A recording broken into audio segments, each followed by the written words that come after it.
Cherry Washington didn't mean to text a billionaire. She only meant to survive the night. It was 2:47 a.m. on a Tuesday that felt like the end of something.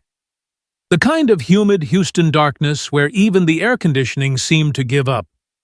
Cherry sat on her worn beige couch, baby Amira cradled in the crook of her left arm, her phone glowing in her right hand.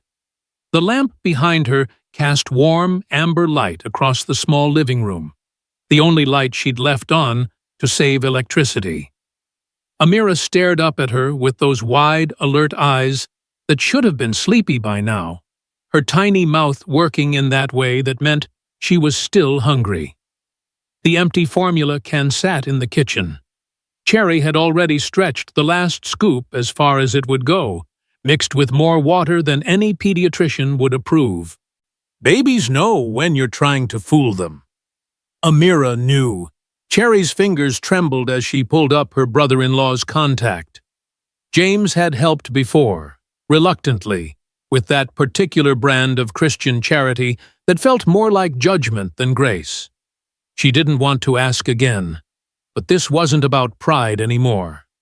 This was about a 7-month-old baby girl who didn't understand why her stomach hurt, who didn't know her father was gone, who didn't know they were 3 weeks behind on rent.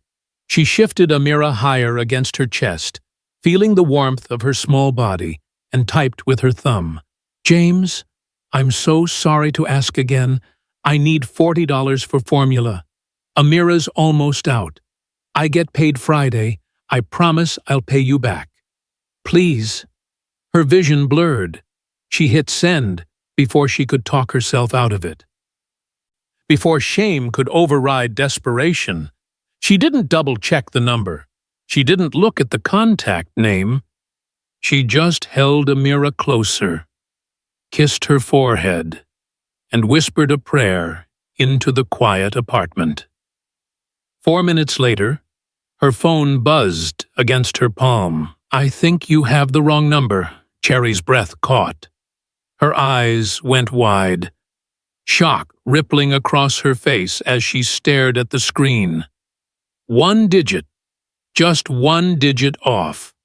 She'd sent her breaking point, her humiliation, her midnight desperation to a complete stranger. "Oh my God, I'm so sorry. Please, ignore this." Wrong number. She locked the screen quickly, as if that could take it back, as if she could somehow delete the message from his phone too. Amira made a small sound, and Cherry looked down at her daughter, feeling the weight of one more failure. One more thing gone wrong in a year made of wrong things. 15 blocks away, in a glass-walled penthouse that hung suspended above Houston's glittering downtown core, Ernest Hill stood perfectly still at the window. He was still in his tuxedo from the charity gala, black jacket, crisp white shirt, bow tie loosened but not removed. The city sprawled below him in dots of light, white, amber, red, blue, a constellation of other people's lives. He'd written 3 checks tonight, shaken dozens of hands. Amusement for photographs. Felt absolutely nothing. The penthouse was silent, except for the faint hum of climate control. It was always silent. Silence was easier than remembering what the space used to sound like when she was... His private phone buzzed in his hand, the one only family had. The list of people who could reach this number had grown painfully short. Ernest looked down at the screen, his expression unreadable in the reflection of the window. The message wasn't spam. It wasn't business. It was raw, urgent, and achingly human. "Amira's almost out. I get paid Friday. I promise I'll pay you back." He read it again, slower this time. This wasn't just someone asking for money. This was a mother negotiating with her own dignity at 3 a.m., apologizing for needing help to feed her child. He should have deleted it. He should have sent a polite wrong number and moved on with his evening of expensive emptiness. Instead, his thumbs moved across the screen. "Is your baby okay?" Cherry stared at the message like it had appeared in a foreign language. Her mouth opened slightly in disbelief, her brows drawing together. What kind of stranger follows up? What kind of person reads that message and asks? Her first instinct was to block the number. Her second was suspicion. This had to be some kind of setup, some scam, some man with bad intentions pretending to care. But something about the question, how simply it was asked, with no pity, no condescension, just concern, made her pause. She looked down at Amira, who blinked up at her with those trusting eyes, and typed back, "We'll manage. I'm really sorry for bothering you." The reply came within seconds. "I can help. No strings attached." Cherry actually laughed, a short, bitter sound that startled Amira. She typed quickly, "Thanks, but I don't take money from strangers. Smart policy. I'm earnest. Now I'm not a stranger." Despite everything, despite the exhaustion and fear and bone-deep weariness, Cherry felt the corner of her mouth twitch. The absurdity of it. A formal introduction via text at 3 a.m. from someone who just read her begging message. She didn't reply right away. She stood up, carried Amira to the bedroom, laid her gently in the crib, and stood there watching her daughter's chest rise and fall. She cried quietly, not the ugly, sobbing kind of tears, but the silent kind that come from being tired of being tired, from feeling forgotten by the universe, from wondering if she'd ever catch a break. And then she did something she never thought she'd do, something that felt like surrender and hope braided together. She walked back to the couch, picked up her phone, and sent him her Cash App. 3 seconds later, the phone lit up with a notification. Cherry's eyes went wide. Her lips parted in shock. She tapped the screen with shaking fingers, her expression frozen in disbelief. $10,000 received from Ernest Hill. She blinked. Checked again. The number didn't change. $10,000. Not 40. Not 400. 10,000. This is way too much. I only needed $40. It's already yours. No catch. One less thing to worry about. Cherry's hand flew to her mouth, her eyes filled with tears that spilled over immediately, tracking down her cheeks as she stared at the screen. She didn't cry when the hospital called about her husband. She didn't cry when the eviction notice came. She didn't cry when she had to choose between electricity and groceries. But this impossible kindness from nowhere, this broke her completely. Her hands trembled as she typed through blurred vision. "Thank you. I don't even know what to say." "You don't have to say anything. Just take care of Amira." Cherry froze. Her breath stopped. She stared at those words, at that name, and scrolled back through their entire conversation with her heart pounding. She checked once, twice, 3 times. She had never told him her daughter's name. Cherry couldn't sleep. Even after Amira finally drifted off, full belly for the first time in days, steady breathing, tiny, peaceful sighs, she sat on the edge of her couch in the amber lamplight, phone clutched in both hands. She opened the Cash App for the 20th time. $10,000. Still there. Still real. She kept waiting for the catch, for this earnest person to text back with demands, conditions, expectations. People didn't just send thousands of dollars to strangers at 3 a.m. At least, they never had to her. Not in her world, where every kindness came with a price tag and every hand up had strings attached. She opened their chat again, scrolling to that last message. Just take care of Amira. No emoji. No, let me know if you need anything else. Just simple, certain kindness. That certainty scared her. How easy it seemed for him. Like giving away life-changing money was just something he did on Tuesday nights. She started typing, deleted it, typed again, deleted again. Finally, "You didn't have to do that." The screen stayed dark. 1 minute, 2. Maybe he'd already forgotten about her. Maybe billionaires did this kind of thing all the time, and she was just another tax write-off. Another moment of charity, before he moved on to the next thing. The phone buzzed. I know I didn't. I wanted to.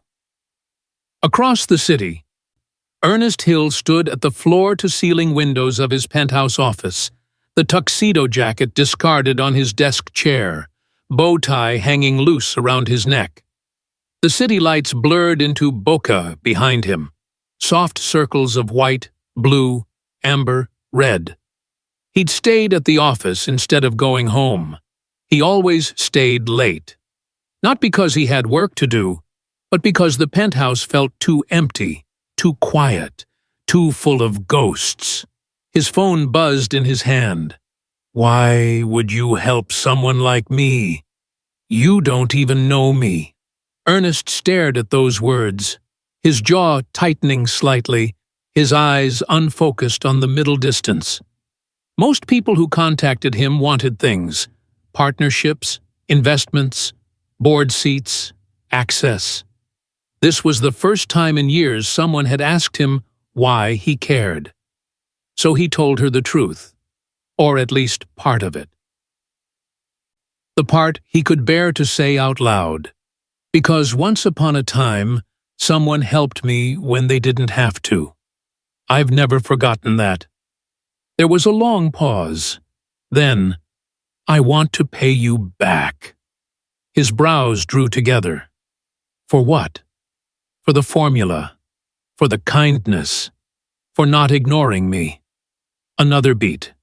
"I'll figure it out." Ernest's chest tightened. She wasn't asking for more. She wasn't thanking him endlessly or treating him like a savior. She was already trying to figure out how to restore balance, how to stand on equal ground again. Pride wrapped in gratitude. Strength disguised as desperation. He didn't know her full story yet. Didn't know about the husband she'd lost, the nursing career she'd abandoned, the weight she carried every single day. He didn't know that in the warm lamplight of her small apartment, holding a baby and a phone, she was trying to survive with a grace that most people in his world couldn't comprehend. But he knew one thing with absolute certainty. This woman, this mother, who had texted the wrong number and received his instead, was about to change everything. Cherry spent the next morning trying to give the money back. She sat at her small kitchen table with a mirror in a bouncer beside her, laptop open to 3 different tabs: Cash App's Help Center, her bank's transfer portal, and a Google search for how to return money sent by mistake. The $10,000 sat in her account like a ticking bomb. Too good to be true. Too much to keep. She tried reversing the transfer.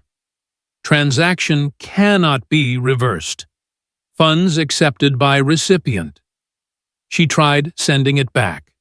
User E. Hill has disabled incoming payments to this account. She even called Cash App support. Waited on hold for 37 minutes while Amira gummed a teething ring, only to be told that the transaction was legitimate, completed, and irreversible without the sender's cooperation. "Ma'am, if the sender wishes to dispute the charge, they'll need to contact us directly. From our end, this appears to be an intentional gift." Cherry hung up and dropped her forehead to the table. Intentional. She picked up her phone with shaking hands and opened their chat. "I've been trying to send this back. I can't keep this much money." The reply came almost immediately, like he'd been waiting. "It's already yours. No strings. Just make sure she eats." Cherry stared at the words until they blurred.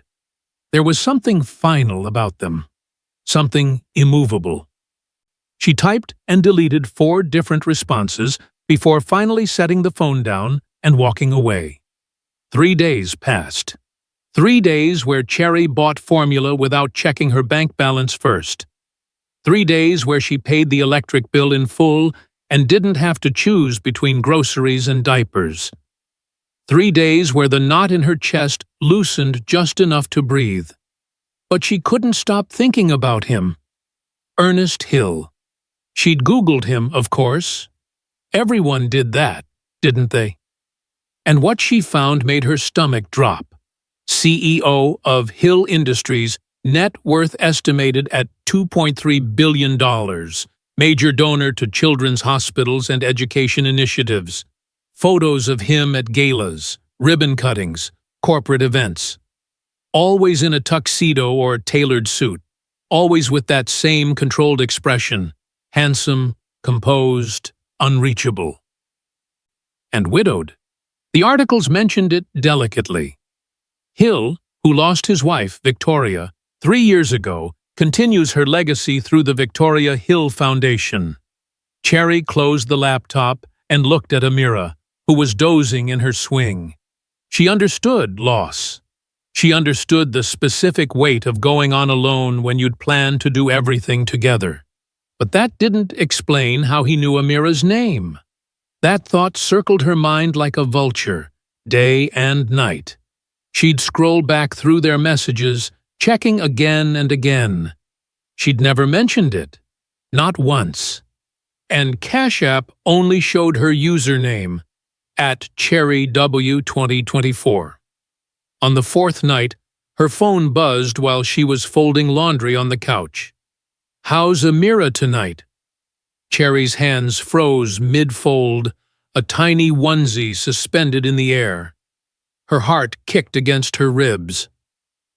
She set the laundry down slowly and picked up the phone with both hands.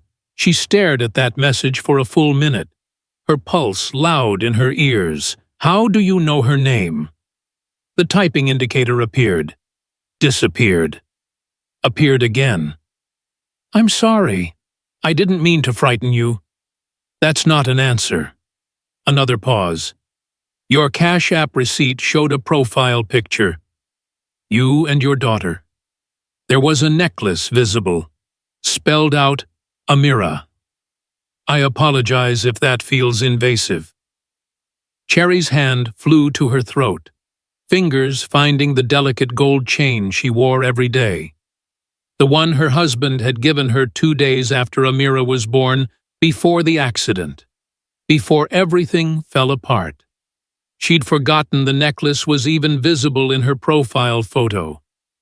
She exhaled slowly, some of the panic receding. It made sense. Sort of. But it still felt like he'd seen too much, knew too much, like he'd looked at her harder than a stranger should. "Why are you still texting me?" She sent it before she could second-guess herself. "I wanted to make sure you're okay. You gave me $10,000. "I'm okay. Money doesn't fix everything." Cherry's throat tightened. She looked at Amira, sleeping in her swing, at the apartment that was still too small and too empty, at the folded onesies that used to be washed by 4 hands instead of 2. No, it doesn't. She locked the screen and set the phone down, but she didn't block him. Ernest Hill sat in his downtown office long after his assistant had gone home, the city lights painting shadows across his desk. His phone lay face up beside his laptop, Cherry's last message still glowing on the screen.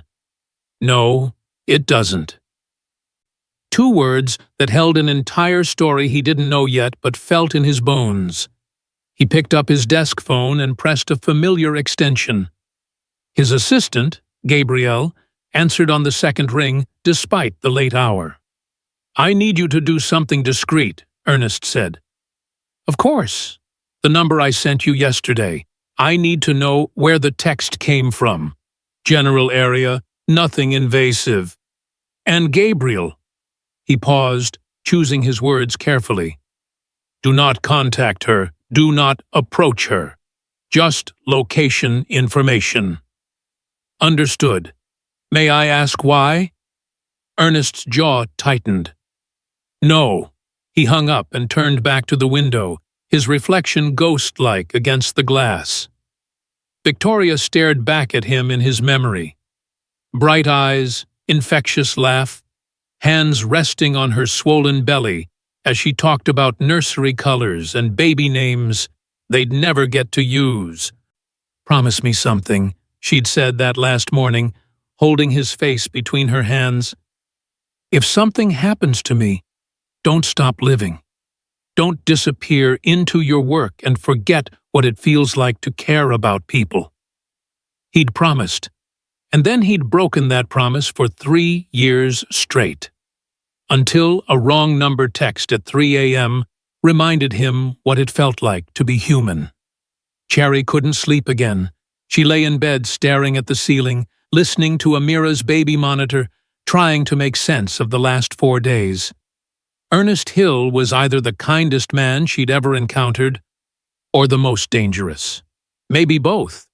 Men with that much money didn't just give it away to strangers without wanting something eventually.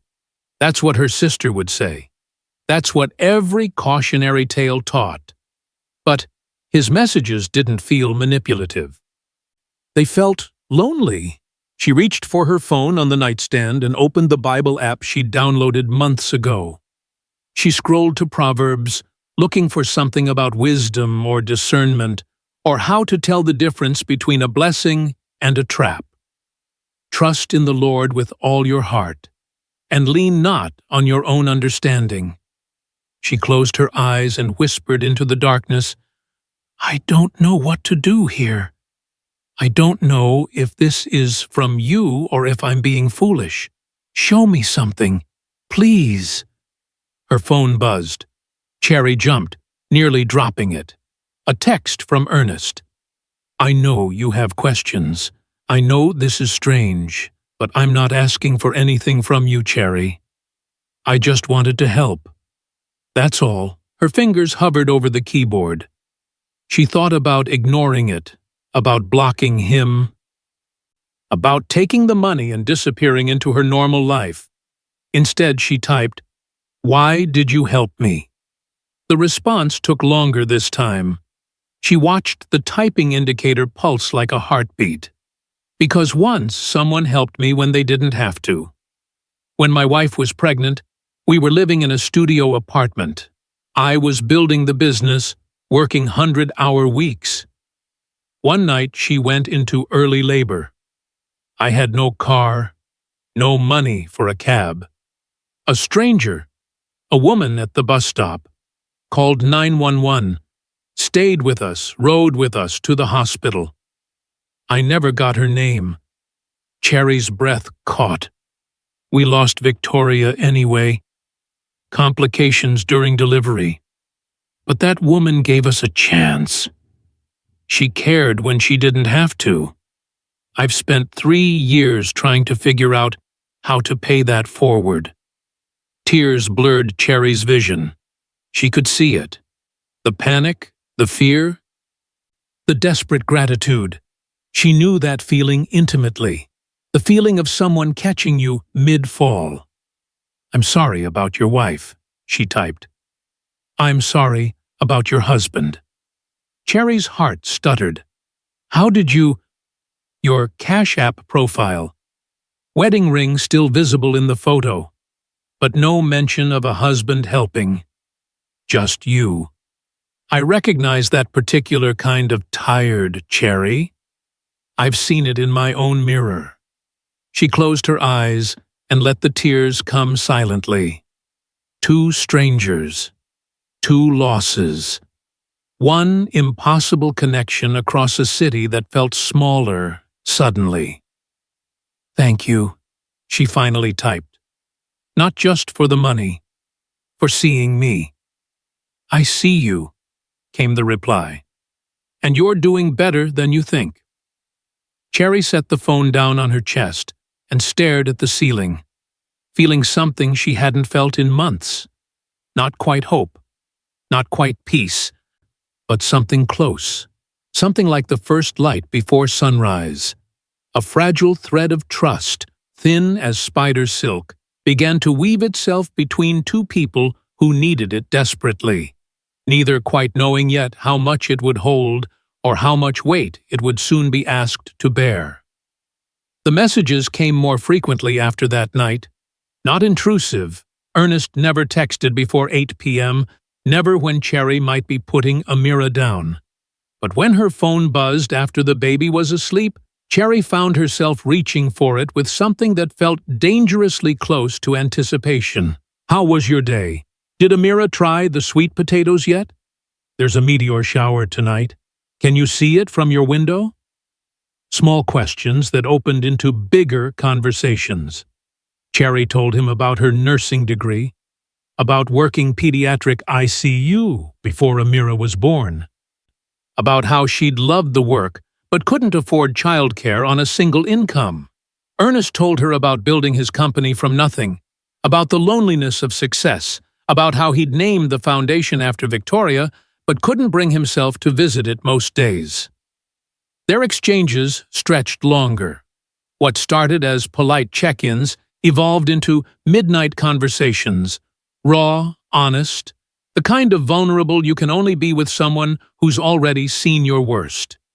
"Do you ever feel guilty?" Cherry typed one night at 1 a.m., Amira finally asleep after a rough evening. "For still being here when they're not?" The reply took several minutes, every single day, like I'm stealing time that should have been hers. "Yes," Cherry wrote back, exactly like that. 2 weeks passed like this, then 3. Cherry started to recognize Ernest's texting rhythm, the way he'd pause mid-thought, then send 3 messages in quick succession. The way he never used emojis, but somehow conveyed warmth anyway. The way he asked about Amira first, always, before anything else. She learned he took his coffee black, that he ran 5 miles every morning at 5 a.m. because insomnia was easier to manage with routine, that his favorite food was his late mother's jollof rice, which he could never quite recreate. He learned she sang off-key to Amira, that she still wore her wedding ring on a chain around her neck, that she missed nursing more than she'd admitted to anyone, even herself. On a Thursday evening in late September, Cherry's phone buzzed with a longer message than usual. She was folding laundry, again, always, when she saw Ernest's name. "Cherry, I need to ask you something. Professional, not personal. Can I call?" Her stomach flipped. They'd never spoken on the phone, never heard each other's voices. The intimacy of it felt sudden, too real. "You can just type it," she sent back. A pause. Then, "I'm opening a new initiative through the Hill Foundation, an outreach program specifically for single parents in crisis. Emergency funds, job placement, mental health resources, child care assistance. Everything I wish had existed for people like us." Cherry's pulse quickened. "I need someone who understands what it's like. Not theoretically. Actually, I'd like you to consult on the program design, part-time, remote, fully paid. You'd be helping people like yourself, people who need someone to see them the way you saw those financial discrepancies in my—" She blinked. He'd never mentioned that before. What financial discrepancies? Another pause. Then, "Wrong draft. Ignore that part. The point is, I need your perspective, your expertise as a nurse, your experience as a mother navigating this alone. Will you consider it?" Cherry set the phone down like it had burned her. She stood up, walked to the kitchen, filled a glass of water she didn't drink. Her hands were shaking. This was it. The catch. The thing she'd been waiting for. He'd buttered her up with kindness, and now came the real ask. Work for him. Owe him. Become another person on his payroll that he could control. She picked up the phone and typed with more force than necessary. Is this pity? No, because I don't need you to create a job for me. I needed formula. You gave me money. That's it. We're not friends. We're not… Cherry. The single word stopped her mid-spiral. This isn't charity. I'm not inventing a position to make you feel useful. I'm launching this program with or without you. But it will be better with you. That's not pity. That's trust. Trust in what? In you. In your judgment. In the fact that you'll tell me the truth even when it's uncomfortable. I've had enough people who only tell me what I want to hear. Cherry sank onto the couch, reading and rereading his messages. Part of her wanted to say no immediately, to protect herself from whatever disappointment would inevitably come. But another part, the part that used to love her job, that missed feeling competent and needed and useful, that part whispered yes. I need to think about it. Take your time. The offer stands. Cherry didn't sleep that night. At 6 a.m., she called Diana. Diana Martinez had been her closest friend since nursing school, loud, opinionated, fiercely loyal, and the only person who'd checked on Cherry consistently after Gabriel died. She answered on the second ring despite the early hour. Someone better be dying or engaged. Diana, I need advice. Cherry, girl, it's 6 in the morning. What's wrong? Cherry told her everything. The wrong number, the money, the messages, Ernest Hill, and now this job offer. Diana listened without interrupting, which was how Cherry knew she was actually worried. Let me get this straight, Diana said finally. A billionaire you've never met face-to-face wants to hire you based on text messages?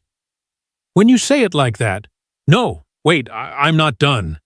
He lost his wife in childbirth. You lost your husband right after having Amira. You've been texting for 3 weeks about grief and parenting and life. And now he wants your professional expertise on a program that could actually help people. Yes? Cherry, why are you hesitating? Because what if it's not real? What if I show up and it's just, I don't know, pity or worse? What if I fail? I haven't worked in almost a year, Diana. What if I've forgotten how to be anything other than tired? Diana's voice softened. Or what if this is God answering the prayer you've been praying every night for 6 months? The one about providing a way forward. Cherry's throat tightened. What if I'm not ready? Baby girl, none of us are ever ready. We just show up anyway. Cherry spent the morning in prayer, not the desperate, frantic kind, the quiet kind, where she sat with Amira on the floor and just listened to the silence. When her phone buzzed at noon, she knew before looking what her answer would be. I'll do it. Part-time. Remote when possible. But I need to earn this, Ernest. I need this to be real work, not charity dressed up nice. It is. I promise. Can you come to the foundation headquarters Monday at 10 a.m.? I'll have Gabriel, my assistant, give you a tour and walk you through what we're building. I'll be there. She sat back, exhaling slowly. Amira gurgled from her playmat, and Cherry smiled despite her nerves. Your mama just got a job, she whispered. Let's hope she remembers how to do this. Monday morning arrived too quickly. Cherry stood outside the Hill Foundation headquarters at 9:55 a.m., staring up at the building like it might swallow her whole. Glass and steel and 30 floors of wealth she couldn't fathom. She'd dressed in the only professional clothes she still owned, a navy dress that was looser than it used to be, modest heels she'd have forgotten how to walk in, her hair pulled back in a neat bun. Amira was with Diana for the morning, the first time Cherry had been separated from her daughter in months. She felt naked without the baby on her hip, exposed, visible. The lobby was all marble and echoing space. A security desk. Modern art that probably cost more than her car used to. People in sharp suits moving with purpose, their shoes clicking against polished floors. Cherry walked to the desk, her heels sounding too loud, too uncertain. "I'm here to see Gabriel. I'm sorry. I don't know his last name. I'm Cherry Washington. I have a 10 a.m. appointment." The security guard smiled warmly, checking his computer. "Ah, Ms. Washington. Yes, Mr. Chen is expecting you. 15th floor. Take the elevator to your right. He'll meet you there." She nodded, trying to project confidence she didn't feel. As she walked toward the elevator, she caught the looks, subtle but unmistakable. A woman in an expensive suit glanced at her twice. A man with a briefcase did a double-take. She knew what they saw. Someone who didn't belong. Someone who looked tired. Someone whose dress came from Target, while theirs came from somewhere with a name she couldn't pronounce. Cherry lifted her chin and pressed the elevator button. She was here to work. Not to impress, not to blend in, just to work. The elevator doors opened and she stepped inside, watching her reflection in the polished metal. A modest, exhausted nurse walking into a billionaire's marble world, carrying nothing but competence and the determination to earn her place. The doors closed. The ascent began. Gabriel Chen turned out to be exactly the kind of efficient, warm professional that made impossible things feel manageable. He met Cherry at the elevator with a tablet in one hand and a genuine smile that reached his eyes. "Ms. Washington, welcome. I'm Gabriel. We spoke on the phone. Mr. Hill is in meetings until this afternoon, but he wanted me to get you settled and oriented." He gestured down a hallway lined with floor-to-ceiling windows. "Shall we?" Cherry followed, trying not to gawk at the view. Houston sprawling below them like a living map, the morning sun turning glass buildings into mirrors of light. Gabriel led her to a small but well-appointed office with a door that actually closed. "This is yours," he said simply. "Computers set up with your credentials. The case files for the Parent Outreach Initiative are in the shared drive. Password is on the sticky note. Mr. Hill wanted you to review everything with fresh eyes before we launch. Look for gaps, inefficiencies, anything that doesn't make sense." "That's it? Just look?" Gabriel's smile turned knowing. "Mr. Hill values honesty over politeness, Ms. Washington. If something's wrong, he wants to know, even if it's uncomfortable." Cherry nodded slowly, setting her bag down. "I can do that." "I believe you can. Coffee? Tea?" "Coffee. Black, please." "Good choice." Gabriel winked. "Same as the boss. I'll be back in 5. When he left, Cherry sank into the ergonomic chair and let herself breathe. Her own office, her own computer. A job that used her brain instead of just her exhaustion. She touched the desk like she needed to confirm it was real. Then she opened the shared drive and got to work. The first week was a blur of learning. Systems, protocols, names, navigating the Foundation's database. Cherry reviewed case files for the pilot program. Single mothers applying for emergency assistance. Fathers seeking childcare subsidies. Families in crisis needing immediate intervention. She knew these stories. She was these stories. But by the second week, something started to bother her. Small things at first. A case file for Maria Gonzalez, approved for $3,000. Then another Maria Gonzalez, different address but same birth date, approved for $2,500 2 weeks later. A receipt for childcare services billed at $800 when the going rate was maybe $400. Donation claims from a safe haven children's trust that appeared repeatedly but didn't show up in any online searches. Cherry made notes, cross-referenced entries, created a spreadsheet tracking the irregularities because that's what nurses did. They noticed patterns, documented inconsistencies, trusted their instincts when something felt wrong. Ernest stopped by her office on Thursday afternoon, knocking softly despite the door being open. "How's it going?" Cherry looked up, startled by how different he looked in person. Taller than she'd imagined, more tired around the eyes, but with that same careful warmth from his texts. This was only their second face-to-face interaction since she'd started. "Good. Busy. I have some questions about the case management protocols." "Fire away." She pulled up her spreadsheet, walking him through 3 examples of duplicate entries. Ernest leaned over her shoulder, studying the screen with absolute focus. She could smell his cologne, subtle, expensive, cedar, and something citrus. "You found this in a week?" "Is that bad?" "No."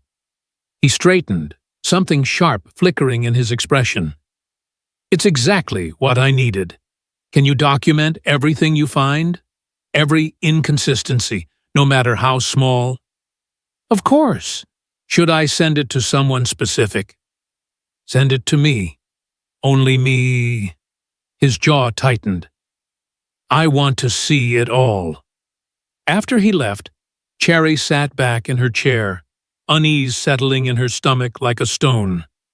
The whispers started around the same time. Cherry heard them in the break room, in the elevator, in the bathroom when someone didn't realize she was in the stall. The words drifted through the foundation's polished halls like smoke. "Did you hear? Hill hired some woman off the street. I heard she was homeless." He felt sorry for her. "She's not even qualified. She's a nurse, not a program director." "He's losing it. Ever since Victoria died, he's not the same. Poor thing probably thinks he's interested in her." Cherry kept her head down and her door closed. She ate lunch at her desk.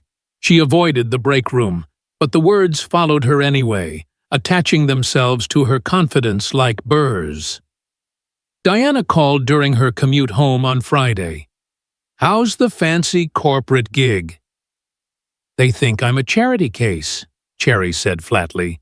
"They think Ernest hired me out of pity." "Do you think that?" Cherry was quiet for a long moment, stopped at a red light. "No, the work is real. The problems I'm finding are real. But Diana, I think something's really wrong here." "Wrong how?" "I don't know yet. That's what scares me." Late on a Tuesday evening, 2 weeks into the job, Cherry stayed after everyone else had gone home. Amira was with Diana again. Cherry had been working longer hours, digging deeper into the files, unable to shake the feeling that she was pulling on a thread that would unravel something much bigger. She opened the Foundation's financial portal using the admin access Gabriel had given her for cross-referencing donor records. She was looking for the Safe Haven Children's Trust, the mysterious organization that kept appearing in donation logs. What she found instead made her blood run cold. A trail of transfers, all originating from an account labeled Victoria Hill Memorial Fund Discretionary. Hundreds of transactions over 3 years, each between $10,000 and $50,000, all going to accounts with names that sounded legitimate but led nowhere when she searched for them. Children's Future Alliance, Houston Parent Network, Cornerstone Family Services, ghost accounts, every single one. Cherry's hands shook as she clicked deeper, following the digital breadcrumbs. The amounts added up to millions, not thousands, millions. Money that should have been helping families, funding programs, honoring Victoria Hill's legacy. Instead, it was disappearing into the void. She checked the authorization signatures. Most were digital, automatically approved above certain thresholds. But the account access logs showed two names repeatedly: Ernest Hill and Robert Vance, listed as CFO and Ernest's business partner.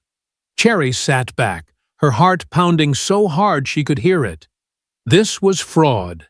Systematic, sophisticated, long-term fraud. And either Ernest was behind it, or someone was stealing from him using his dead wife's memorial fund. She didn't know which option terrified her more. Her cursor hovered over the print button. She should walk away. Delete her search history. Pretend she never saw this. She'd been here 3 weeks. Nobody would expect her to notice. Nobody would blame her for missing it. But she'd already noticed. And Cherry Washington didn't look away from hard things just because they were hard. She printed everything: 27 pages of transaction records, account summaries, transfer logs. She tucked them into a folder, then a second folder, then her bag. The office felt too quiet suddenly, too exposed. She shut down her computer, grabbed her things, and left. At home, Cherry stood in Amira's doorway, watching her daughter sleep. The soft night light cast gentle shadows across the crib, across Amira's perfect, peaceful face. She was full tonight. The apartment was warm. The electricity was on. All because Ernest Hill had helped them. Cherry's hands still clutched the folder.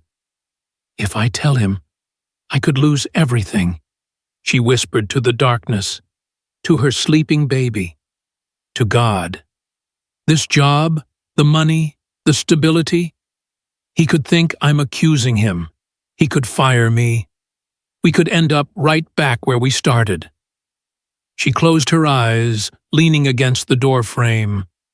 But if I don't tell him, if this is real and I stay quiet, then I'm part of it. I'm letting someone steal from families like us. I'm protecting a lie. Amira stirred, making small sleep sounds, then settled again. Cherry looked down at the folder in her hands. 27 pages of evidence that would either save Ernest Hill or destroy her second chance. She walked to her bedroom, tucked the folder under her mattress like it was contraband, and lay awake staring at the ceiling, praying for wisdom she didn't feel wise enough to deserve. By morning, she'd have to decide: silence or truth, safety or integrity, everything she'd gained or everything she believed in. The choice should have been easy. It wasn't.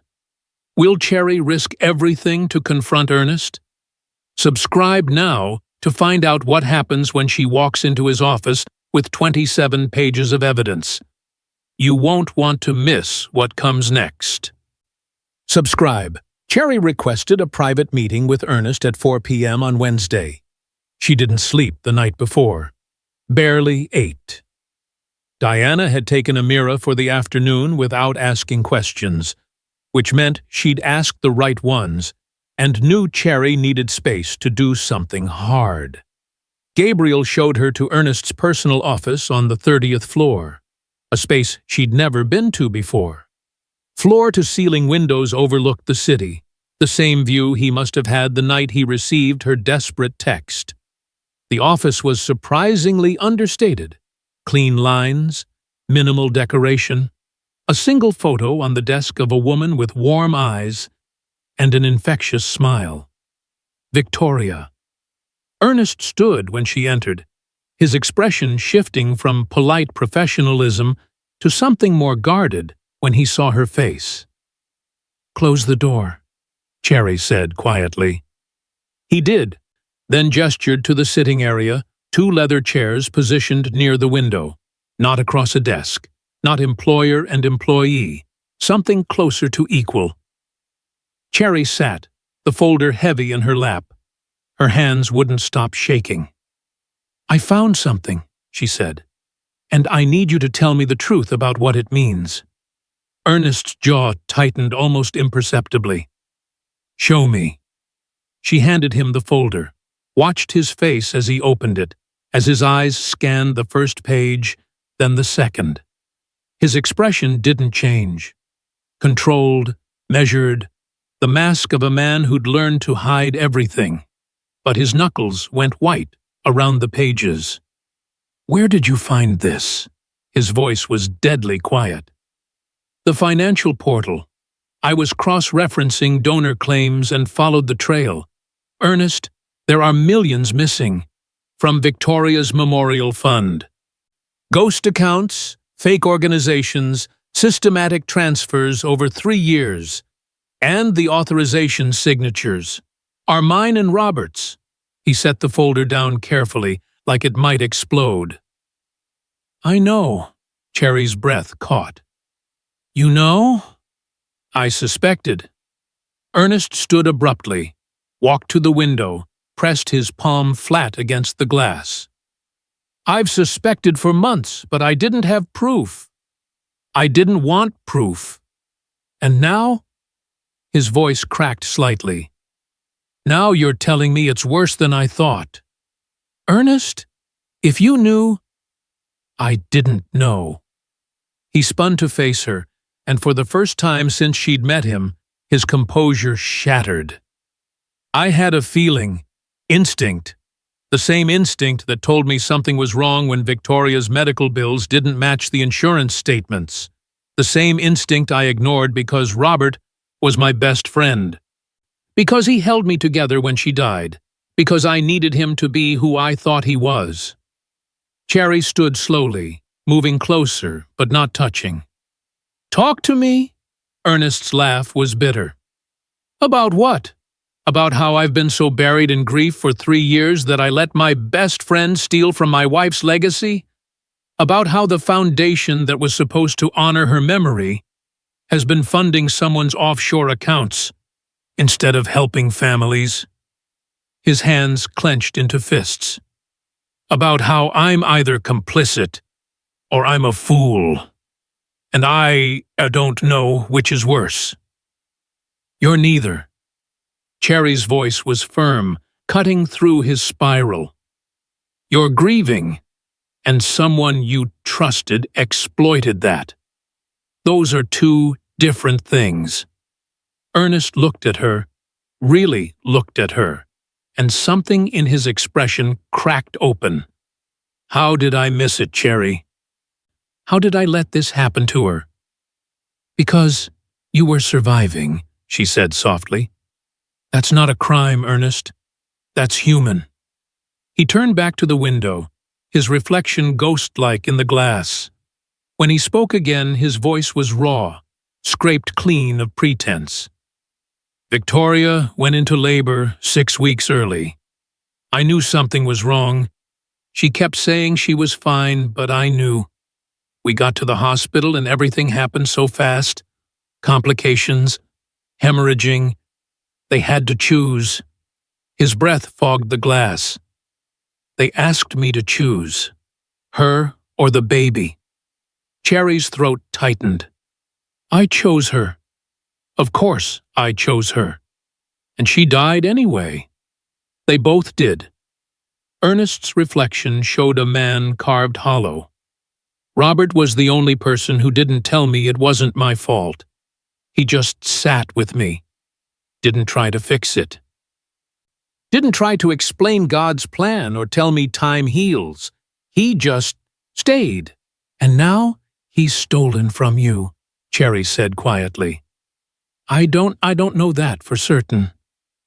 Ernest, she moved beside him, looking out at the same view.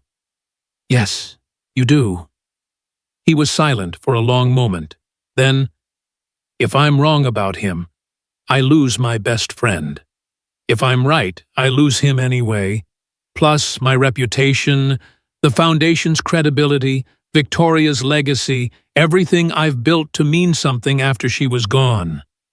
Or, Cherry said carefully, you stop the bleeding before it gets worse.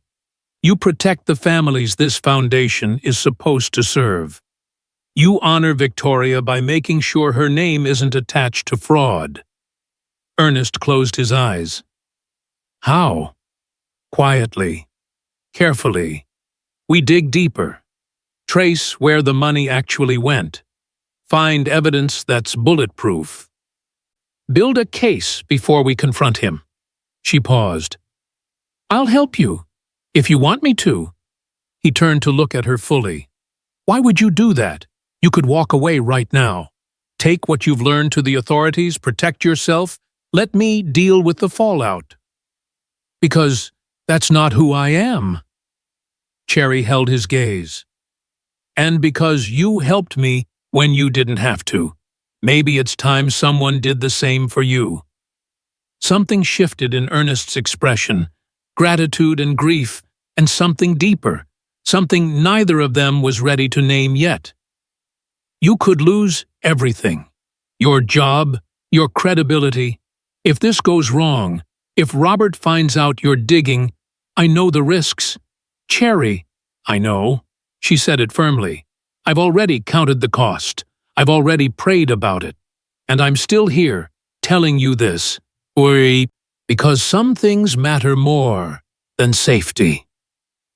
Ernest studied her for a long moment. This woman who'd stumbled into his life by accident, who saw him more clearly than anyone had in years, who was offering to walk into fire beside him for no reason except that it was right. Okay, he said finally, but we do this my way. Carefully.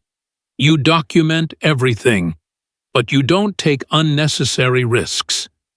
If at any point this feels dangerous, you walk away. Understood? Understood. And Cherry? His voice softened. Thank you. For not walking away already. For caring about this. About… He gestured vaguely. All of it. You texted me back when you didn't have to, she said simply. I'm just returning the favor. Over the next 2 weeks, Cherry became Ernest's shadow auditor. She arrived early, stayed late, combed through years of financial records while maintaining her regular work on the parent initiative. Ernest gave her access to restricted files, offshore account records, digital signatures that required his personal authorization to view. They met in his office after hours, spreading documents across the coffee table, tracing money trails that twisted and doubled back on themselves like smoke.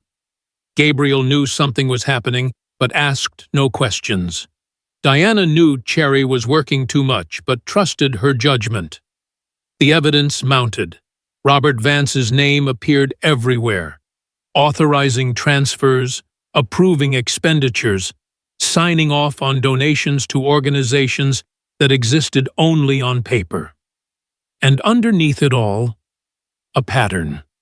Every major transfer coincided with moments when Ernest was traveling, grieving, distracted.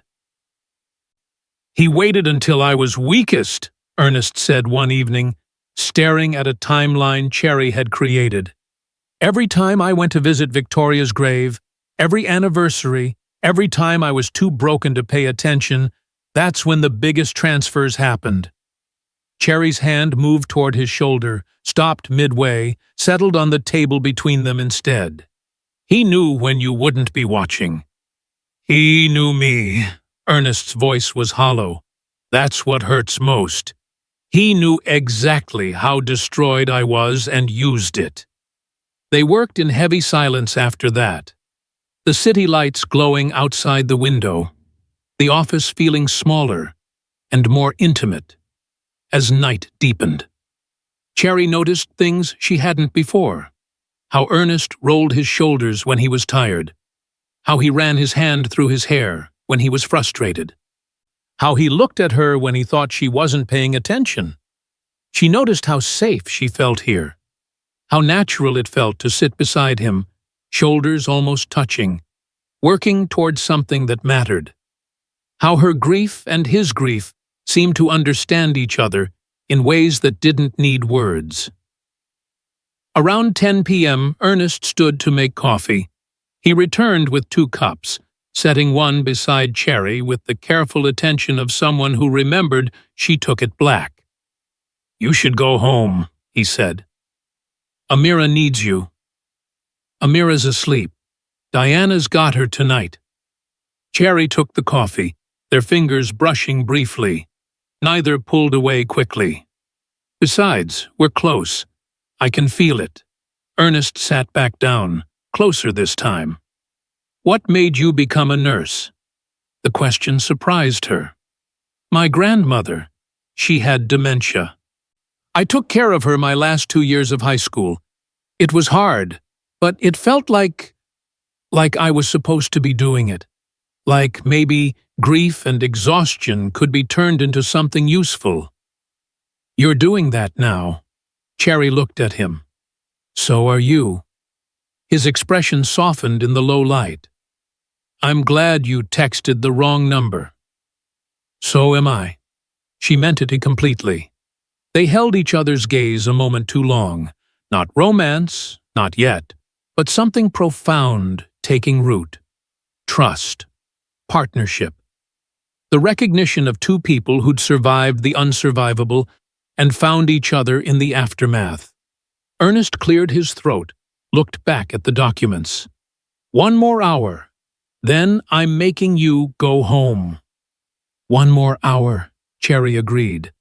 But both of them knew that whatever was growing between them, this fragile, necessary thing, would need more than an hour. It would need everything they had left to give, and possibly everything they'd already lost. Robert Vance appeared in Cherry's office doorway on a Thursday afternoon, like a shadow that had found its way inside.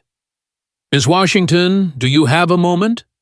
Cherry looked up from her computer, her stomach dropping despite the pleasant smile on his face. She'd seen him around the foundation, tall, silver-haired, impeccably dressed, with the kind of charisma that made people instinctively trust him. She understood now how he'd gotten away with it for so long. "Of course, Mr. Vance." He stepped inside, closing the door behind him with casual authority. "Please, call me Robert. We're all family here at the foundation." He settled into the chair across from her desk, crossing one leg over the other. "I wanted to personally welcome you. Ernest speaks highly of your work."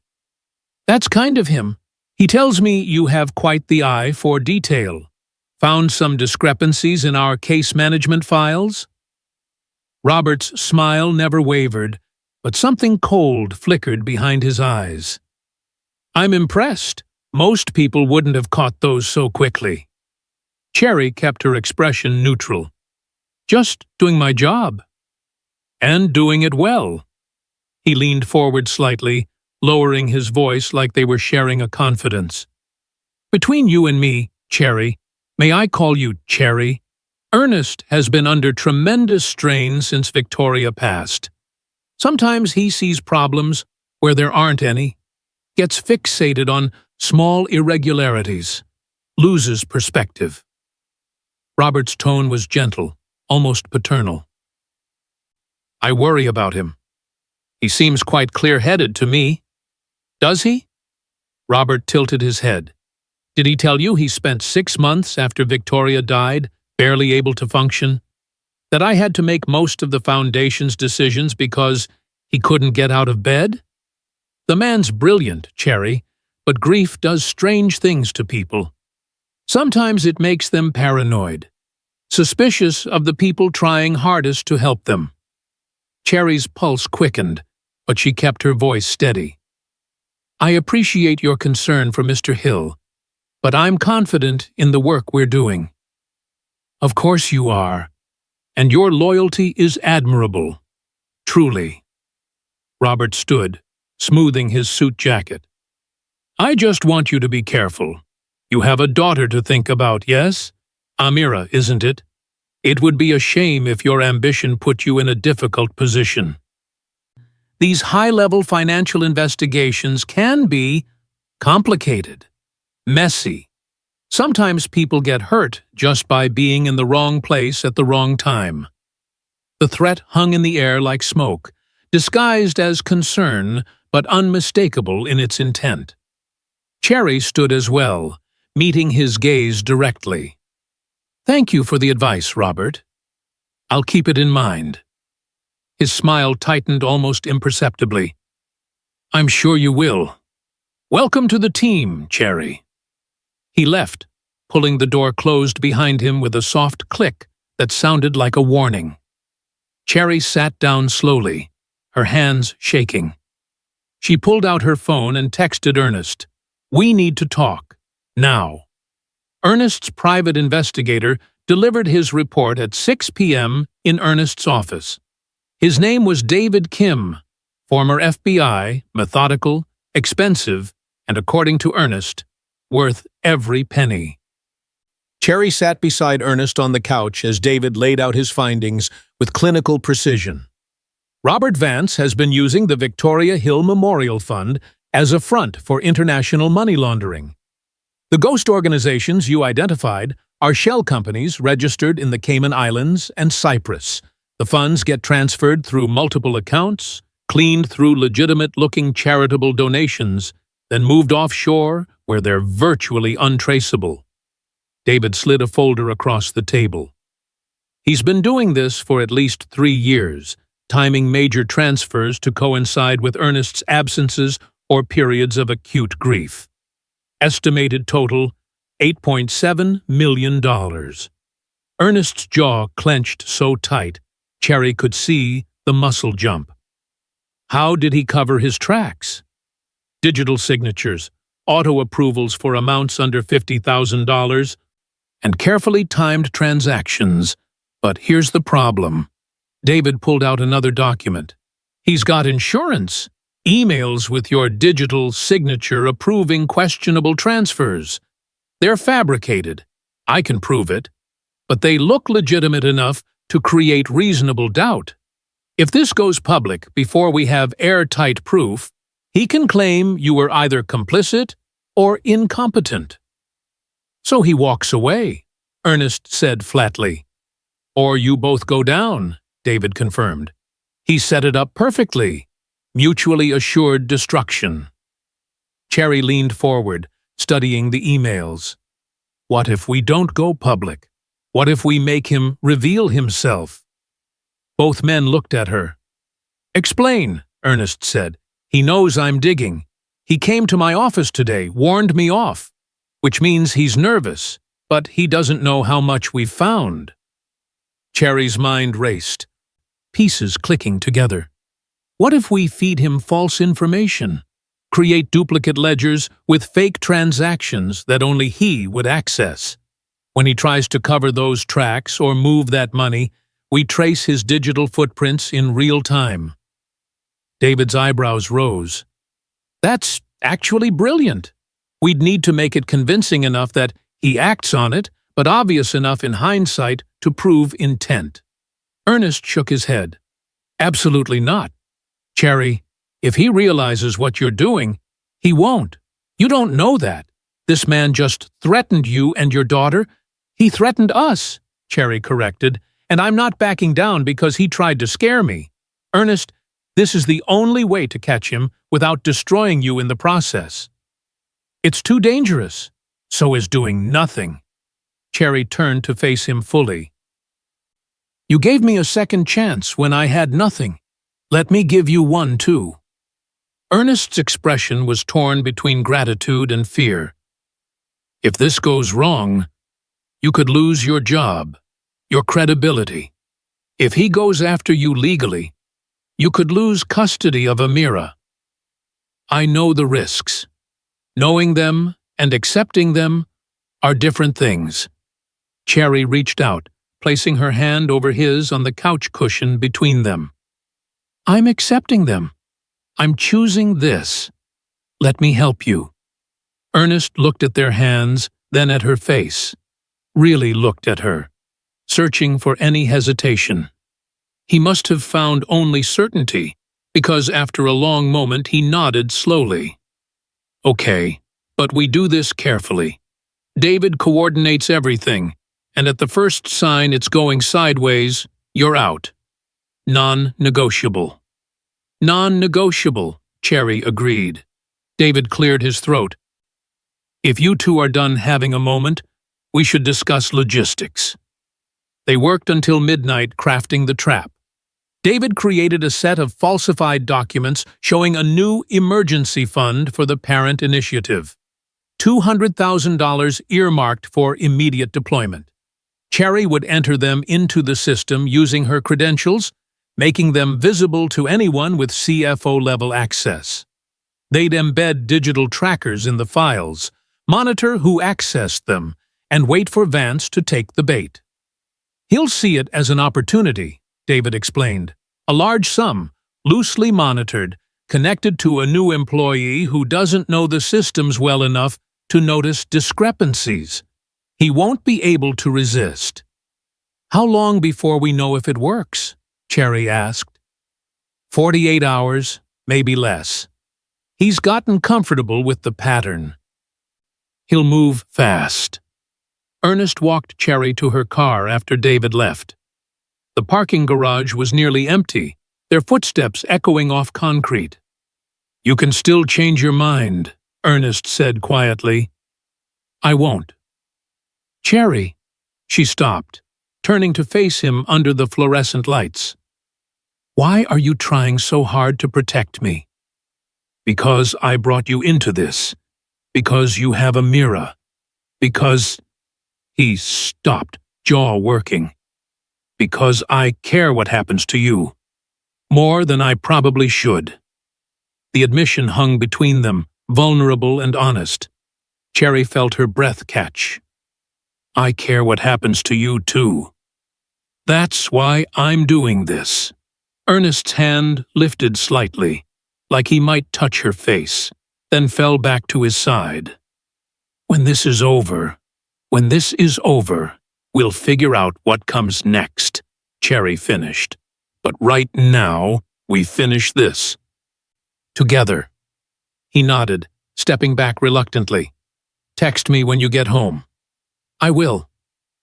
Cherry drove home through empty streets, checking her rear-view mirror more than usual, her heart hammering with equal parts fear and purpose. When she got home, Diana was asleep on the couch, and Amira was peaceful in her crib. She stood in the doorway of her daughter's room, watching her sleep, and whispered into the darkness, I'm doing this for you, so you grow up in a world where people don't get away with stealing from families like ours. So you know your mama stood up when it mattered.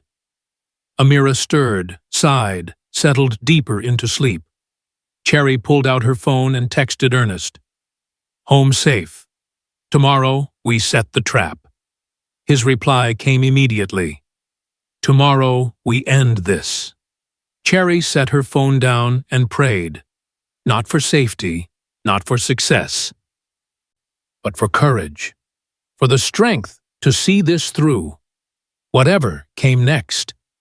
In 48 hours, they'd know if their gamble worked. In 48 hours, everything would change. The only question was whether the change would destroy them or save them. Cherry closed her eyes and chose to believe in the latter, even as doubt whispered warnings in the dark. The trap worked. 18 hours after Cherry entered the false ledgers into the system, David confirmed that someone with Robert Vance's credentials had accessed the files. 22 hours in, digital trackers showed attempts to create shell accounts matching the fake emergency fund. By hour 36, Vance had initiated transfer protocols that would have moved $200,000 through the same channels he'd used to launder Victoria's memorial funds. They had him. Digital fingerprints, timestamps, intent, everything they needed. Cherry was at her desk reviewing the tracker logs when her phone exploded with notifications. Text from Diana. Call me now. Text from her sister. What the hell is happening? Text from an unknown number. You should be ashamed of yourself. She opened Twitter with shaking hands. Her name was trending. #Cherry Washington. #Billionaire scam. #SHOCKRH gold digger. The first article appeared from Houston Chronicle's gossip column. Hill Foundation in turmoil. Did a desperate widow manipulate grieving billionaire?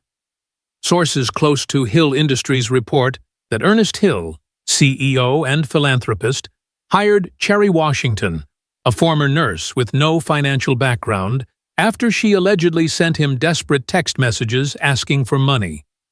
Insiders claim Washington has been conducting unauthorized investigations into foundation finances and may have fabricated evidence against longtime CFO Robert Vance. Ernest hasn't been the same since Victoria died, one anonymous employee states. It seems like this woman took advantage of his vulnerability. Cherry's vision blurred. She scrolled with numb fingers. Another headline. Single mother or con artist? The woman behind Hill's latest scandal. Another. Texts, money, and manipulation inside the Cherry Washington controversy. The articles were everywhere. Her photo, pulled from social media, from her old nursing license, from somewhere, plastered across gossip sites and news outlets. The comments were vicious. She saw a grieving billionaire and went in for the kill, using her dead husband for sympathy. Disgusting. That poor man. She probably planned this from the beginning. Gold digger playing the victim card. Cherry's phone rang. Gabriel, his voice tight. Cherry, don't come to the office. Mr. Hill is in emergency meetings with the board. He paused. They're asking for your immediate suspension pending a full review. Gabriel. I'm sorry. I'm so sorry. Just stay home. Don't talk to anyone. Don't post anything online. He hung up. Cherry sat frozen at her kitchen table, Amira babbling happily in her high chair, oblivious to the fact that her mother's world was imploding in real time. Her phone wouldn't stop buzzing. Unknown numbers, blocked calls, reporters somehow finding her personal information. She turned it off with shaking hands. The silence was worse. By evening, the story had metastasized. Cable news picked it up. Think pieces appeared. How vulnerable men are targeted by opportunistic women.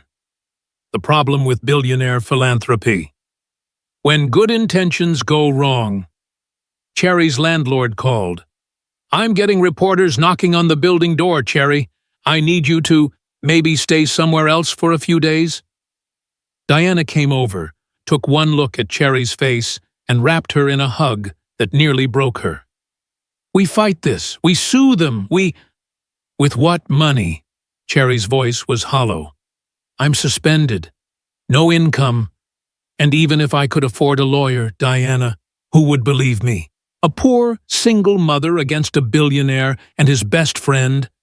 I look exactly like what they're saying I am. Where's Ernest? Cherry shook her head. I don't know. He's not answering. 24 hours passed. Cherry barely moved from the couch. She fed Amira mechanically, changed diapers, went through the motions while her phone stayed off, and the world outside decided who she was without asking. Ernest didn't call, didn't text, didn't respond to the one email she sent before her foundation account was suspended. She understood. He was protecting himself, his company, his reputation. She'd known this was a possibility. She'd accepted the risk. Knowing it and living it were different things. By the second evening, Cherry had packed 2 bags, one for her, one for Amira. She'd called her sister in Dallas, asked if they could stay for a while. Her sister had agreed with that particular silence that meant I told you so without saying it. She was feeding Amira dinner when the doorbell rang. Cherry froze. Reporters had been camped outside intermittently. She'd stopped answering the door, stopped looking through the peephole. The doorbell rang again. Then a knock. Then a voice, muffled but unmistakable. "Cherry, please, it's me." She set down the baby spoon and walked to the door with her heart in her throat. Looked through the peephole. Ernest Hill stood in her apartment hallway, looking like he hadn't slept in days. His tie was loose, his shirt wrinkled, dark circles carved under his eyes. He looked exhausted, defiant, devastated. Cherry opened the door. "Can I come in?" She stepped aside wordlessly. He entered, stopped when he saw the packed bags by the couch, his expression cracking. "You're leaving." "I don't have a choice." Cherry's voice was raw. "My name is Poison, Ernest. I'm suspended. I'm trending online as a con artist. Reporters are harassing my landlord." "I can't." Her breath hitched. "I can't stay here." Ernest closed the distance between them, his eyes fierce. "You trusted me when no one else would. When I was nothing but a stranger who received a wrong number text. You could have blocked me, could have kept the money and disappeared. Instead, you helped me expose someone who was stealing from my wife's legacy." His voice broke slightly. "I won't let them bury you for saving me." Tears blurred Cherry's vision. "Ernest, your board suspended me. The entire internet thinks I manipulated you. Robert has already won." "He hasn't." Ernest pulled a thumb drive from his pocket. "David and I spent the last 24 hours compiling everything. Every transaction, every shell company, every fabricated email. Timestamps proving when you discovered the fraud versus when it started. Audio recordings of Vance threatening you. Bank records showing the international transfers." He pressed the drive into her hand. "It's all here. Everything we need to bury him and clear your name." "Why didn't you release it already?" "Because I needed it to be airtight. Because I needed you to know I wasn't abandoning you. I was protecting you."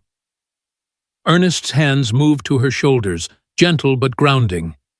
"And because I needed to decide how far I was willing to go to make this right." "What does that mean?" "It means at dawn, I'm holding a press conference. I'm releasing everything. The fraud, the cover-up, how you discovered it, how Vance tried to silence you, all of it." Cherry's breath caught. "Ernest, if you do that, your reputation will take a hit. People will question my judgment, my leadership, my ability to run the foundation. I'll probably have to step down as CEO." He said it calmly, like he'd already accepted it. "But they'll stop coming after you. They'll see you as the whistleblower you are, not the villain Vance painted. You're sacrificing everything you built." "No." Ernest's grip tightened slightly. "I'm choosing what matters. And Cherry..." His voice dropped to something raw and honest. "You matter. What you did matters. I won't let you disappear into some Dallas apartment carrying shame you don't deserve." She stared at him, this man who'd texted her back at 3 a.m., who'd sent her $10,000 without knowing her name, who'd trusted her with his grief and his foundation, and now his reputation. "We do this together," she said finally. "If you're going public, I'm standing beside you. No more hiding." "Cherry, no. You don't get to protect me by facing this alone. We go down together, or we come through together, but we do it side by side." Something shifted in Ernest's expression, gratitude and respect, and something deeper he couldn't quite hide anymore. "Okay, together." "Okay." They worked through the night at Cherry's kitchen table. Ernest drafted the press statement, while Cherry organized documents into categories David had outlined: fraud timeline, victim impact, investigative process, evidence summary. Diana kept Amira entertained in the next room and made more coffee than any 3 humans should consume. Around 3 a.m., Cherry's fingers cramped from typing. She flexed them, wincing. Ernest reached across the table, taking her hand gently, massaging the cramped muscles without saying anything. The gesture was so natural, so intimate, that neither of them commented on it. They just sat there in the dim kitchen light, his hands on hers, the weight of what they were about to do settling around them like a cloak. "Thank you," Cherry said quietly, "for believing me, for coming back." "I never left," Ernest replied. "I was just building the weapon we'd need to fight back."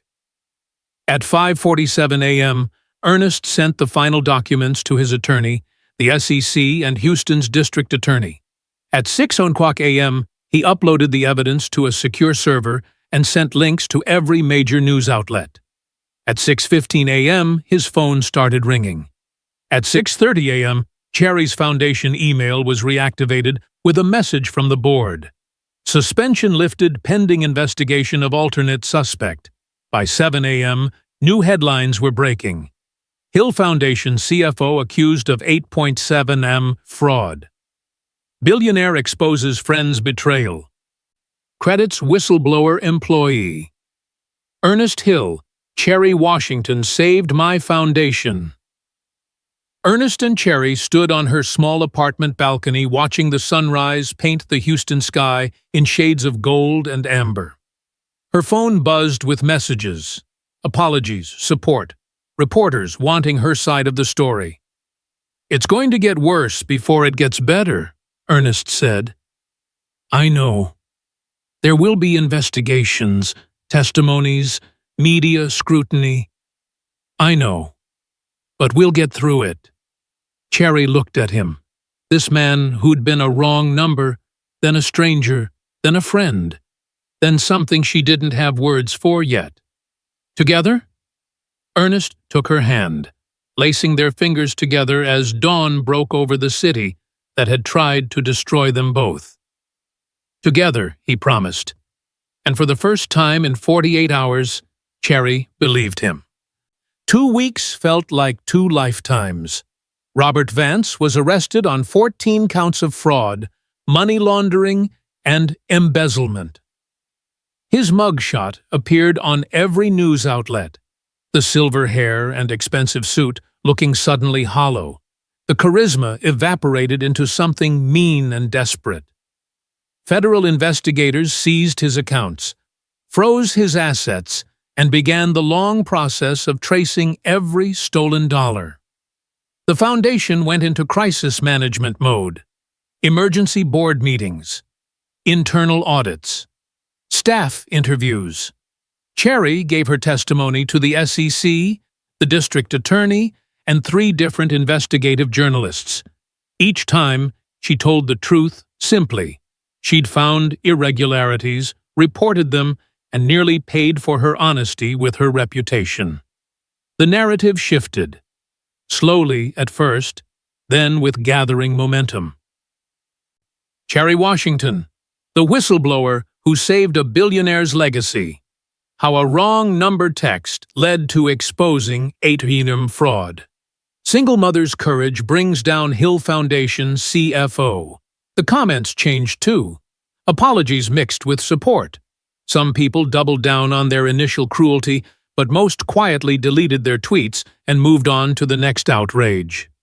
Cherry learned that the internet's memory was both infinite and desperately short. Through it all, Ernest was there.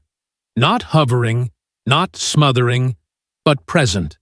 He testified beside her when needed, stood behind her at press statements, made sure she had legal representation, childcare support, and enough coffee to survive the endless interviews.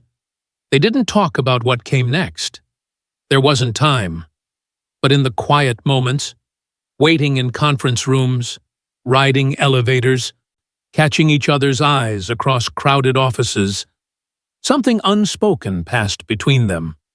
A recognition that when the dust settled, they'd need to figure out what they were to each other beyond scandal and survival. On a bright Tuesday morning, Ernest called a press conference at the foundation headquarters. He didn't tell Cherry what he planned to say, just asked her to be there, to trust him one more time. She did. The conference room was packed. Reporters, cameras, foundation staff, board members. Cherry stood at the back, holding a mirror on her hip, Diana beside her for moral support. She'd dressed carefully, a deep purple dress that made her feel strong, her hair pulled back, minimal makeup. She wanted to look like herself, not like someone playing a part. Ernest stood at the podium in a charcoal suit, looking composed but human. The dark circles had faded, but something in his eyes remained raw, vulnerable in a way that CEOs rarely allowed themselves to be. "Thank you all for coming," he began, his voice steady. "2 weeks ago, I stood here and admitted that the Hill Foundation, an organization built to honor my late wife's legacy, had been compromised by someone I trusted implicitly. Today, I'm here to talk about what happens next." He paused, scanning the room. His eyes found Cherry's and held for a moment before continuing. "When Victoria died, I built this foundation because I needed her life to have meant something beyond the grief. I threw myself into the work, wrote the checks, attended the galas, but somewhere along the way, I stopped actually seeing the people we were supposed to help. They became numbers in a database, names on grant applications. I lost sight of why any of this mattered." Ernest's hands gripped the podium. "And then I received a text message. Wrong number.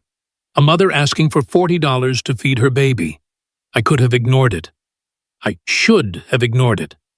But something in that message, the honesty, the desperation, the absolute refusal to pretend everything was fine when it wasn't, reminded me what I'd forgotten." Cherry's throat tightened. Amira babbled softly against her shoulder.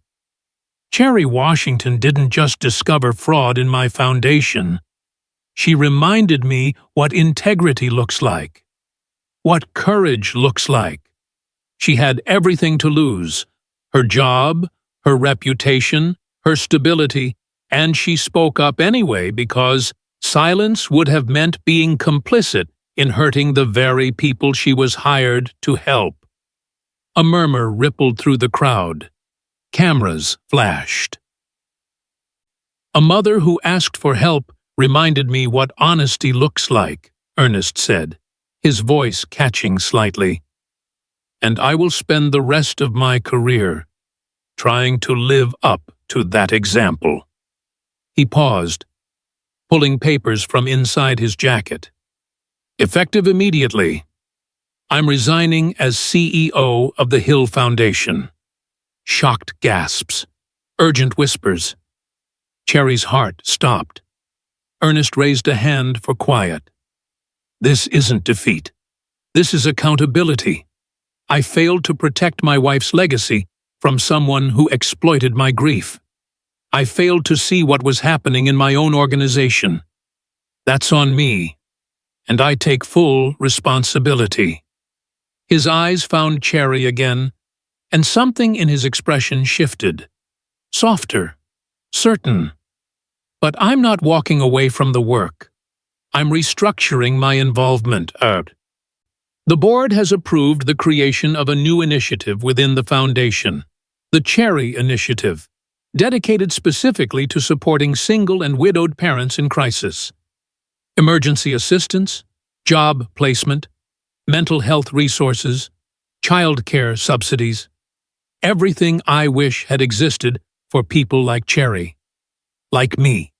Like anyone who's ever had to choose between pride and survival. Cherry's vision blurred.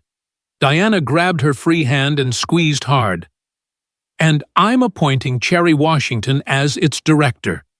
Not because I feel sorry for her, not because I owe her, but because she understands what this work actually means. Because she'll tell me when I'm wrong. Because she sees people, not statistics." Ernest's voice strengthened. "Because she's exactly the kind of person Victoria would have wanted leading this." The applause started slowly. One reporter, then another, then suddenly the entire room. It built like a wave, genuine and warm, and nothing like the polite clapping at charity galas. People stood. Cameras captured it all. Cherry stood frozen at the back, tears streaming silently down her face, Amira reaching up to pat her wet cheeks with curious baby hands. She couldn't breathe, couldn't move, could only stand there and feel the weight of the last impossible months. The desperation, the shame, the fight, the vindication, finally settling into something like peace. Ernest stepped away from the podium as reporters shouted questions. He didn't answer them. He walked through the crowd with singular focus until he reached Cherry. "Hi," he said softly. "Hi." Her voice was wrecked. "Was that okay? I should have warned you, but I thought—" Cherry shifted Amira to Diana's arms and pulled Ernest into a hug that caught them both off guard. He stiffened for only a second before his arms came around her, holding her tight. His face pressed into her hair. "Thank you," she whispered. "Thank you for seeing me, for believing me, for—" Her voice broke. "For everything." Ernest's grip tightened. "You saved me, Cherry. Not just the foundation.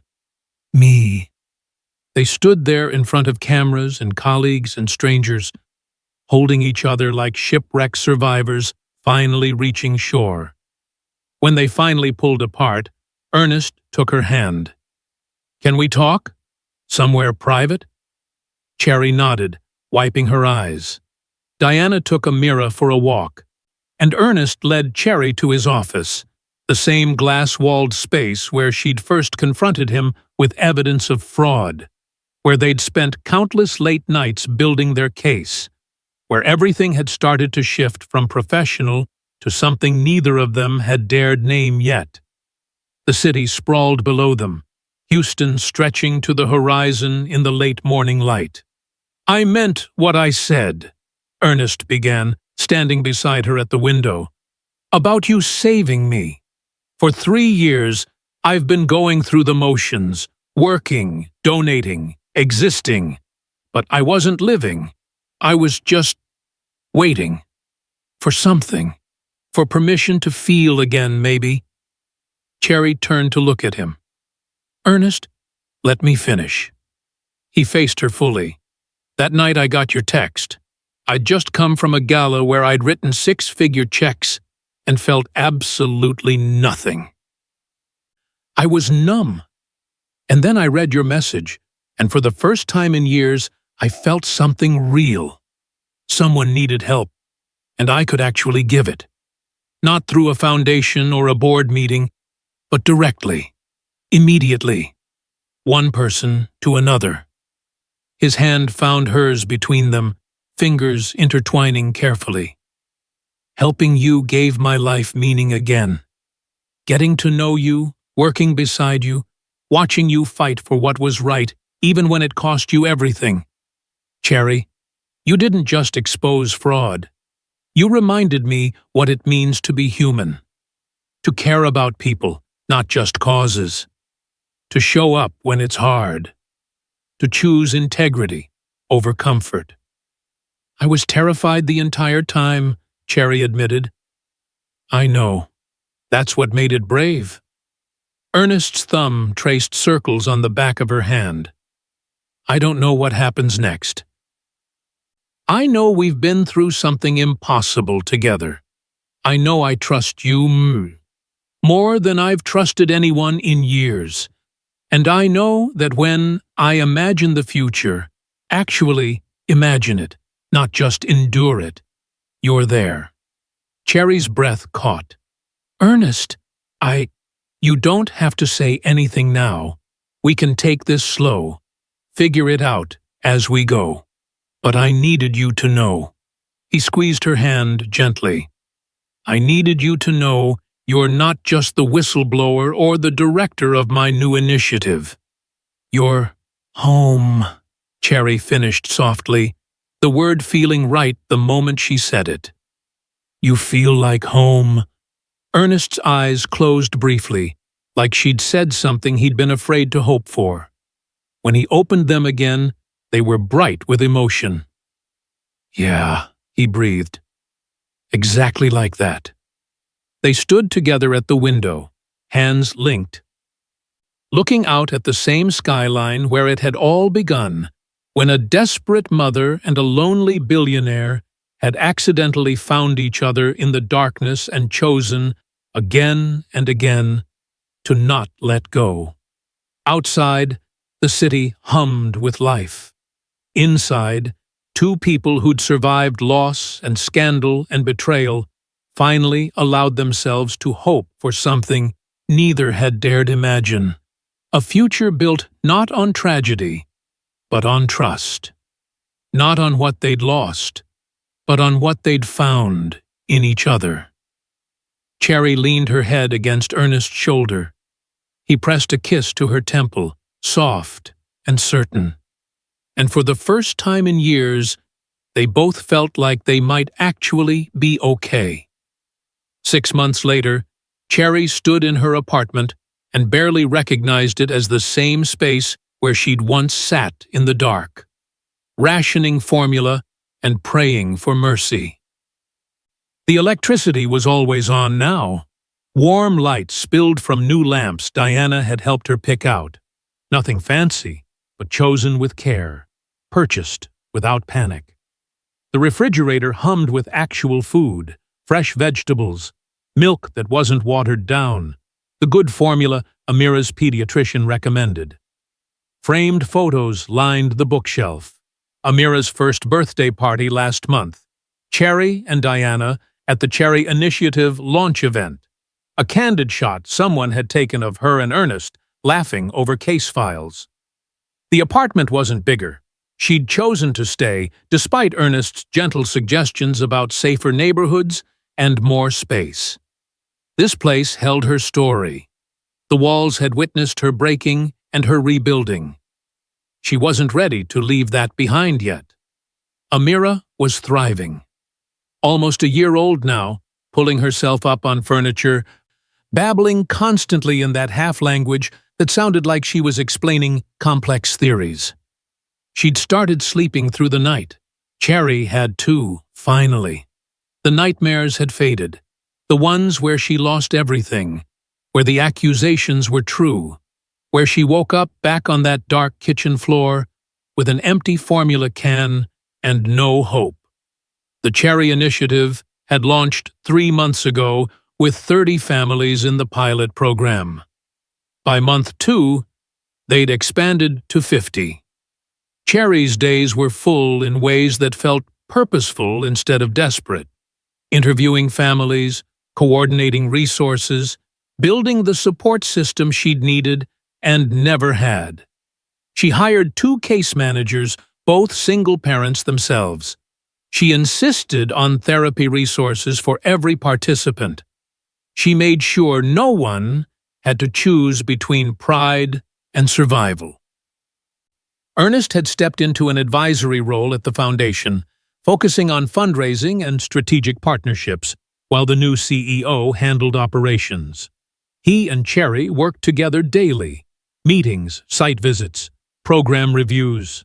Their relationship had evolved slowly, carefully, like 2 people learning to trust good things again.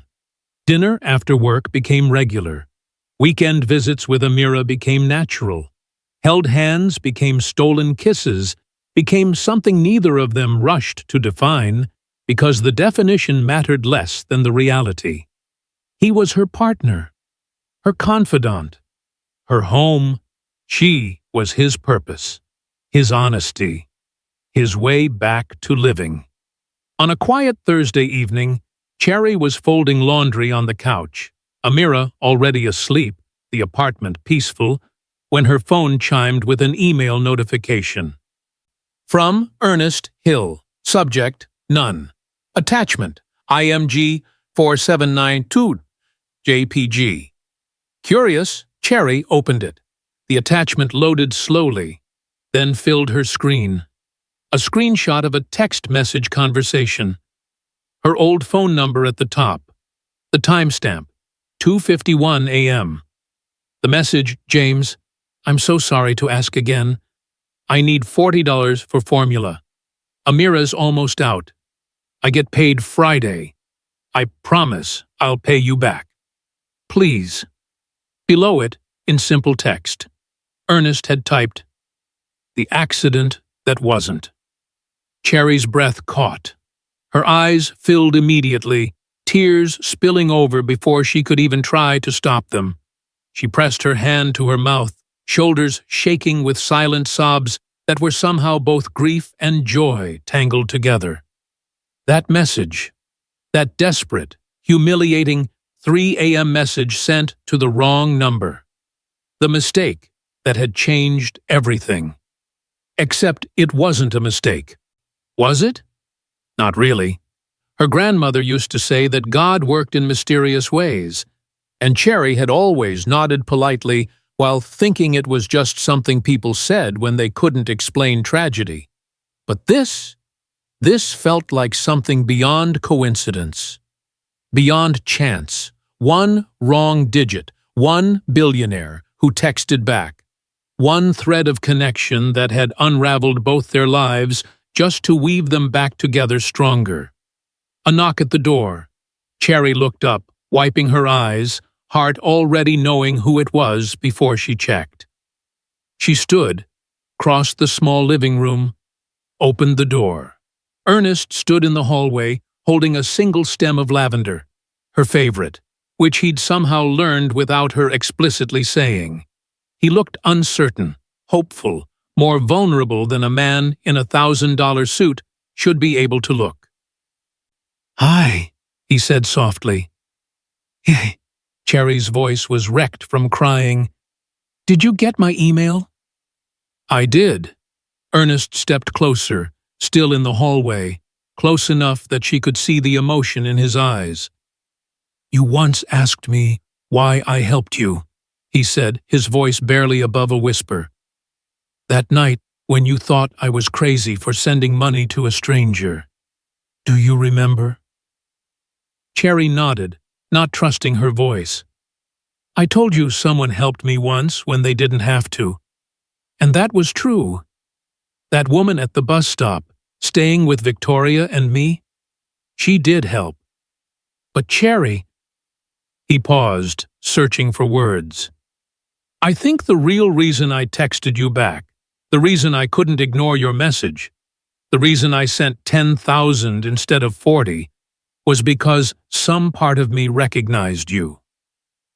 Recognized what I needed, even though I didn't know I needed it yet.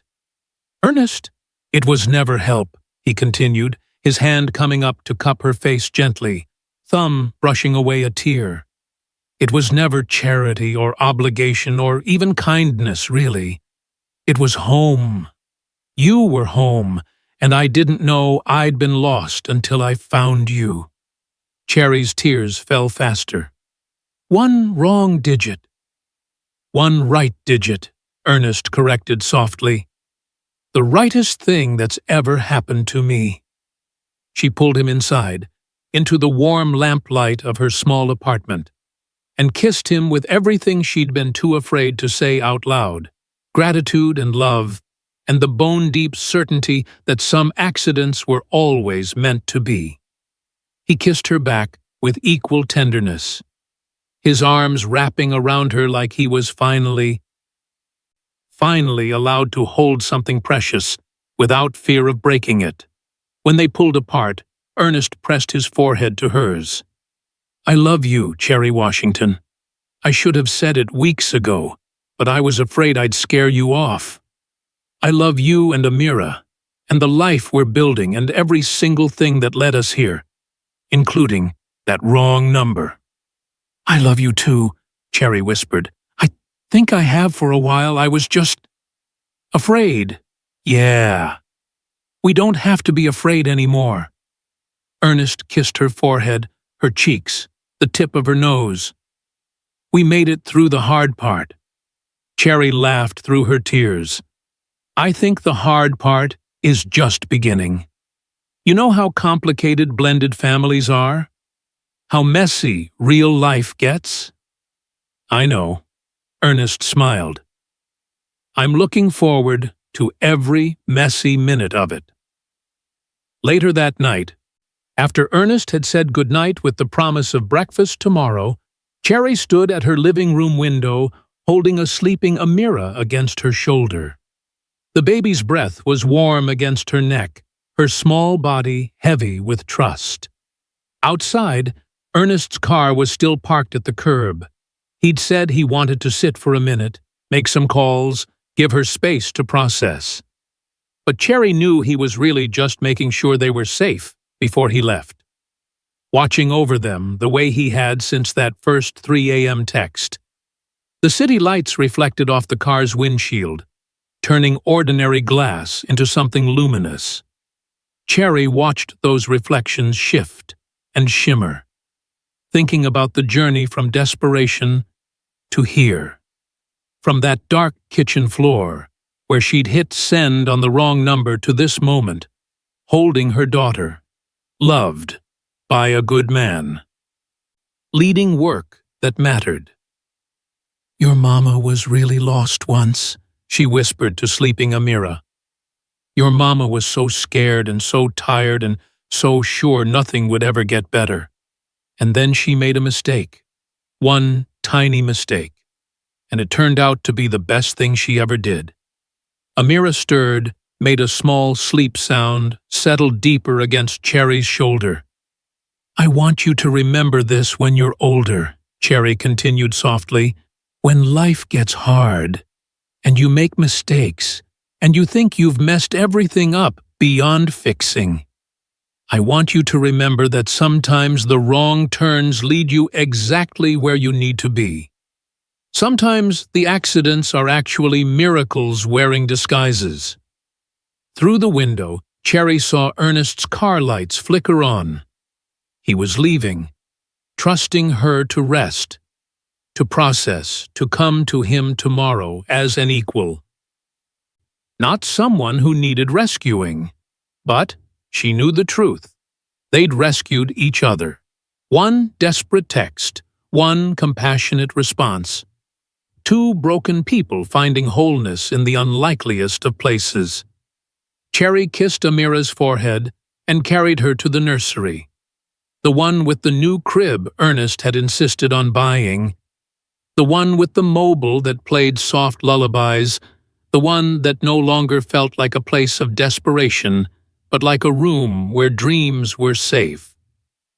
She laid Amira down gently, covered her with the blanket that used to be threadbare, but was now just one of many soft things surrounding her daughter. "Sweet dreams, baby girl," Cherry whispered. "We made it. We're going to be okay." She returned to the living room, picked up her phone, and pulled up that old text thread with Ernest, the one that started with "I think you have the wrong number," and had evolved into hundreds of messages spanning months. Love letters disguised as case updates.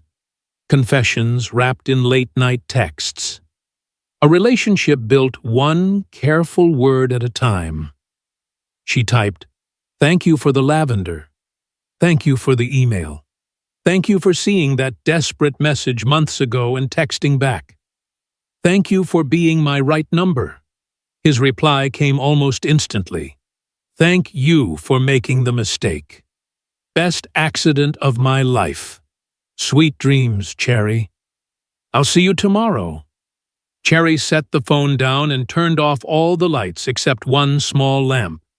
Enough to keep the shadows at bay, but not so bright it erased the stars. She curled up on the couch where she'd once sat in darkness, where she'd once cried herself empty, where she'd once sent a message that changed absolutely everything. And she smiled. Because sometimes miracles look like mistakes. Sometimes home finds you when you're just trying to survive the night. Sometimes the wrong number is exactly, perfectly, divinely right. If Cherry's story touched you, subscribe so you never miss another story like this.